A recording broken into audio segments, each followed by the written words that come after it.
Udah lama juga ya. Teman-teman The Guild House lagi pada sibuk apa di Medan? Teman-teman suku Keluang waktu kemarin kebakaran hutan di Riau. Februari kemarin kan sempat banjir tuh di Surabaya. Base camp Serbu Kayu aman kan?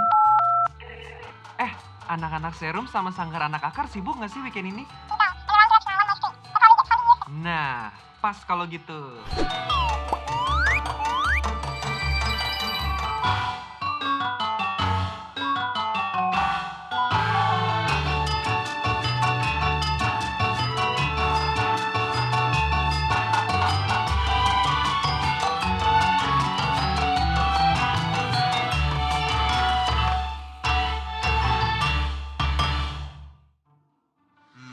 Tentang generasi ya?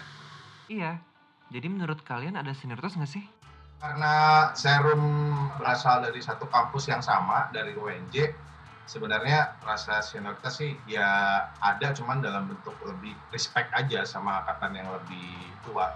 Kalau menurutku sendiri kan aku masuk dari generasi yang muda. Kadang sih agak canggung ya berkomunikasi sama orang yang lebih tua, dan itu kan soalnya pengetahuan lebih banyak, jadi mau tanya apa itu agak grogi, dan itu yang membuat keterbatasan antara yang senior sama yang junior. Iya sih, kalau Serbu Kayu sendiri, kalau kita ngomongin di skena seni rupanya yang lebih luas lagi, pasti ada sih ya kayak rasa senioritas atau junioritas gitu-gitu ada. Tapi mungkin karena di Surabaya juga kulturnya budaya arek gitu, sebenarnya kalau ngomong budaya arek tuh nggak ada strata. Kalau dari bahasa tuh sama aja, nggak ada. Kalau Jawa kan ada tingkat bahasanya tuh lebih harus boso kalau yang tua dan sebagainya. Kalau di Surabaya tuh sebenarnya nggak ada. Dan kultur itu sebetulnya juga masuk ke kita. Mungkin karena latar belakangnya, dari latar belakang pendidikannya juga berbeda, terus juga minat untuk berkumpulnya juga mungkin ada perbedaan juga ya, yang seperti tadi dibilang. Itu yang bikin asik sih. Maksudnya kalau kita percaya gitu berbeda-beda tapi tetap beda juga. Menarik. Kira-kira ada yang tahu gak sih gimana generasi muda saat ini terbentuk? Generasi muda tuh lebih ke culture-nya kali ya, culture-nya, kebiasaannya, karakternya gitu, beda gitu. Jadi polanya juga sangat berbeda. Konon memang zaman yang cukup lebih dinamis yang sekarang gitu. Kalau dulu kan perubahan itu mungkin dia lebih lama gitu. Kalau sekarang kan dia sangat instan dan cepet banget gitu. Jadi itu mungkin yang kadang-kadang kalau dari kita aja sendiri gitu, dan tidak di dalam generasi itu gitu ya, tidak di generasi muda itu cukup kewalahan untuk mengejar sebenarnya. Cuma kewalahannya adalah apa-apa gitu cepet banget berubah gitu kan. Kita kan terbiasa tuh memang patternnya kita di generasinya kita tuh apa-apa tuh kan kita riset dulu, terus kita buat pengamatan lagi, terus kita trial apa. Nah ketika proses itu masih berjalan, belum selesai, belum final, formula yang belum kita dapat, totonya udah berganti lagi. Ada yang mau nambahin Citra? Di Surabaya sendiri atau di sekitaran Jawa Timur ya, banyak generasi-generasi yang lebih muda tuh ya, mereka membuat pola-pola yang lebih baru untuk melompati gitu, karena untuk mencoba untuk menyambung jembatannya antara generasi yang sebelumnya sama generasi yang sekarang itu juga butuh effort yang lebih gitu. Dan kita hari ini adalah orang-orang yang memang sangat senang diburu dengan kecepatan gitu, untuk melakukan kerja-kerja yang butuh waktu, terus butuh effort, lalu harus berbaik-baik pada orang yang lebih senior dan sebagainya. Ya kayaknya nggak ada waktu deh. Tapi ada satu masukan dari salah satu senior yang memang oke gitu. Ya kalau orang-orang tua itu kamu libatin, pasti akan menghambat, karena mereka nantinya juga akan bisa komentar terus malah menghambat kerjamu. Udah lewatin aja, kamu lakukan dulu, kalau udah ada pembuktiannya nanti baru jelasin ke mereka. Itu menarik sih, maksudnya ya udah lakukan, gas-gas aja dulu, lalu setelahnya nanti baru diajak ngobrol. Ya, dari segi teknologi juga aku ngerasa bahwa pengaruh berpikir secara paralel dan seri itu sih. Kalau kita dulunya mungkin yang bisa dibilang sekarang mau masuk generasi tua lah ya, itu berpikir bahwa memang kalau udah ngerjain satu hal tuh kita fokus dulu ke situ gitu loh.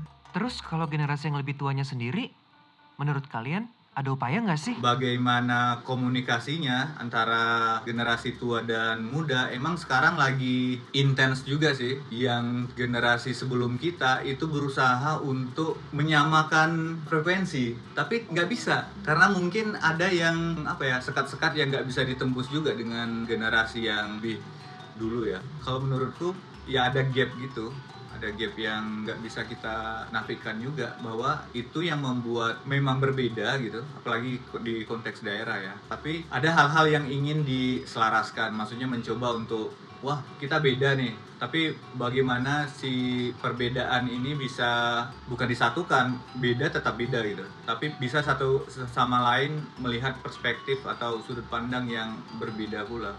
Iya, jalannya artinya sendiri-sendiri, sendiri-sendiri juga nggak masalah gitu dalam pandangan ya. Jalan dua-duanya. Iya, tapi jalan dua-duanya.